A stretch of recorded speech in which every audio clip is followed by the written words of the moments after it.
తక్కువ టైంలో వెరైటీగా టేస్టీగా ఏమి స్వీట్ చేయాలని ఆలోచిస్తే మ్యాంగోస్తో సింపుల్ అండ్ టేస్టీగా మ్యాంగో కేసరి ట్రై చేయండి. మ్యాంగో కేసరి ఎలా చేయాలో చూద్దాం. ఇందుకోసం ముందుగా 2 స్పూన్ల నెయ్యి వేసుకుని జీడిపప్పు కిస్మిస్లను ఒకదాని తర్వాత ఒకటి వేసుకుని వేయించుకోవాలి.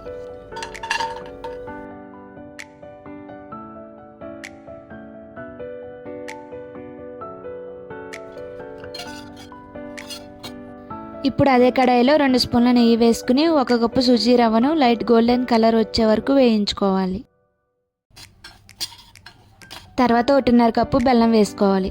నేను పిల్లల కోసం బెల్లం వేసాను, మీరు బెల్లం ప్లేస్ షుగర్ వేసుకోవచ్చు.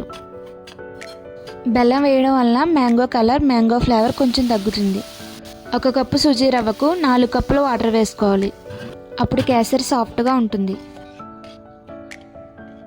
రవ్వ ఉడికిన తర్వాత 1 కప్పు మ్యాంగో ప్యూరీని, కొంచెం ఇలాచీ పౌడర్ను, కొంచెం నెయ్యి వేసుకుని తిప్పుతూ ఉండాలి.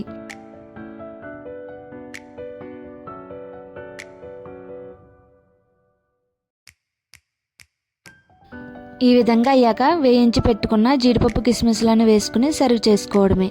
అంతే, simple and tasty mango kesari ready.